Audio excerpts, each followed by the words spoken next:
Ohio State will lose at least 3 games in 2023. Well, that's what some have said in the comments on my videos. What's going on, YouTube? This is SG1 Sports, and I'm going to give a reality check to that statement. The Buckeyes, they haven't lost 3 games in a long time. And this is a team that wins at least 10 games. They go 10-2 pretty much every year. But these are some of the comments that I received on the Ohio State schedule preview projected record video. CFB analysis said, unpopular opinion, 8-4. Losses to Notre Dame, Penn State, Wisconsin, Michigan. I just wouldn't trust a new QB in year 1, especially in road games. Sorry, Buckeyes, you'll get your chance again, but I doubt it will be this year. Kev brought up a really interesting point, though, in the reply here, talking about a new starting quarterback in 2014, 18, 19, and 21, and you can see where Ohio State finished those seasons. So it's been done before, obviously. It's a program that reloads, so just because you lose a starting quarterback does not mean you're going to be terrible at that position. Brett Kay said looks like 9-3 to me. Gary Moore said 9-3 is more likely than 12-0.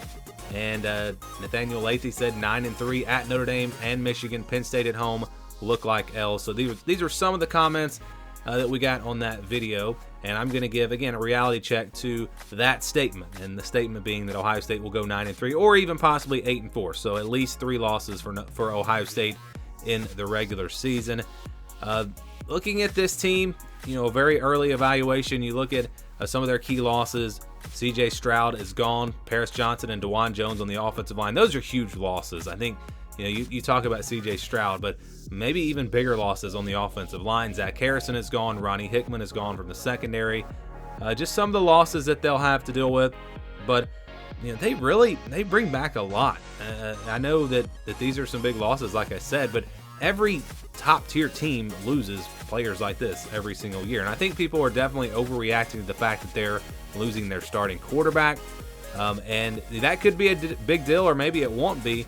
But just look at some of the players they have coming back. Travion Henderson will be back. Remember, he was injured most of last season. Marvin Harrison Jr., probably the best receiver coming back in the country. Emeka Egbuka might be the second best receiver coming back in the country. I mean, he's really good, really underrated. JTT coming back, a big-time disruptor. Tommy Eichenberg, big-time leader for them at linebacker. So just looking at some of these players they have coming back and going through the evaluation process, it's going to come down to probably Kyle McCord or Devin Brown at quarterback, and which one of them will step up. Well, we don't know, and we don't know how good they're going to be. But given the history of Ohio State, Ryan Day's history, you remember C.J. Stroud? There were questions about him. Remember Justin Fields, just going back to the spring games, you were kind of wondering, and it worked itself out. They were just fine at quarterback, and I believe Ohio State will be just fine. Will the starting quarterback be as good as C.J. Stroud was? Well, I don't know the answer to that, but I think they'll be fine. They'll have probably one of the better passing games in the country next season. And you look at the running backs, Henderson, like I said, coming back. Mayan Williams is also coming back. Evan Pryor, who was hurt last year, he'll be back. Dallin Hayden, who stepped in last year, he'll be back.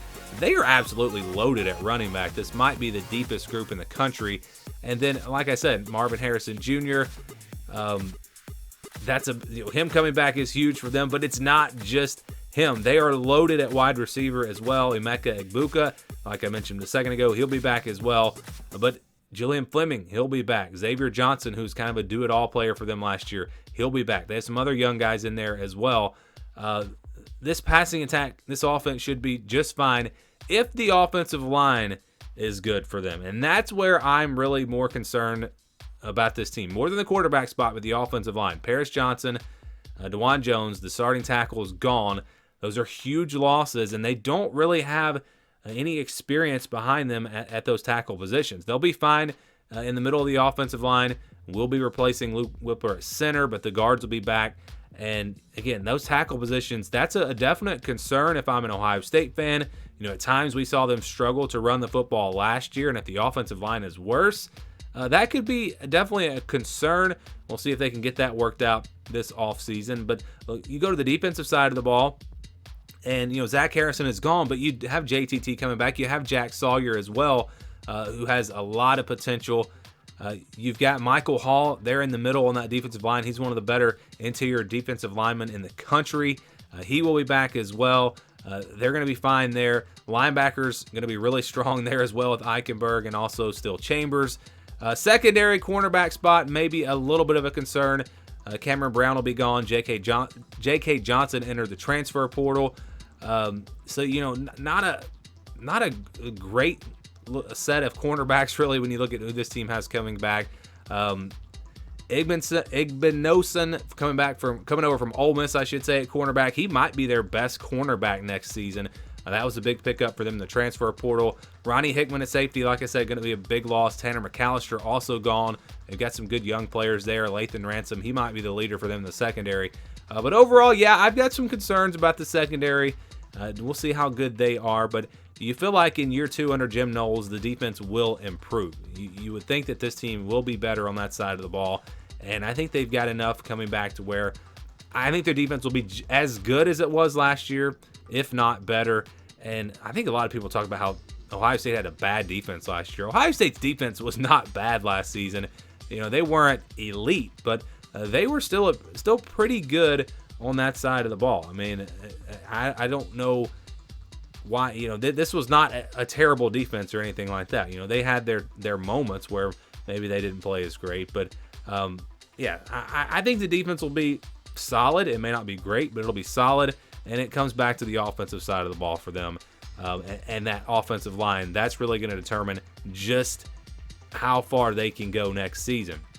So here's the schedule, and yes, Notre Dame, Wisconsin on the road, Penn State, Michigan, those are 4 very tough games. I don't see this team having any problem in the other 8 games. So you're talking about if they were to go 9-3 or 8-4, that means they would have to lose 3 or 4 of those 4 games, and that's just, this team is too talented, in my opinion, to do that. I don't really see it happening. So where does this wind up on the reality meter? Again, this is the scale that we use here, and don't think about this as like a 5 is a 50% chance of it happening. Look at the text here. That's really kind of the way, the way I built this, just to kind of go with which one of these sentences kind of describes how I would feel about it. So Ohio State losing 3 or more games. Like I said, the schedule, it's outside of those 4 games, is not very tough. I don't see an upset happening anywhere, and I don't see this team losing 3 or 4 of those 4 games. I think they at least split them. They go 2-2. That's kind of probably the worst case scenario. So I'm going to say that it's a 3 here. Everything would have to go wrong for Ohio State to lose 3 or 4 games in the regular season. So I'm talking about the quarterback position would have to just be not good. They would have to really, be a big time disappointment there at that quarterback spot. The offensive line would really have to struggle, giving up sacks, can't run the football, those types of things. The secondary giving up a lot of big plays. If everything goes wrong, they have some injuries, perhaps it's, they could go 9-3 or 8-4, but I don't really see that happening. And again, I'm going to put it as a 3. Everything would have to go wrong, in my opinion, for Ohio State to lose 3 or more games in the regular season in 2023.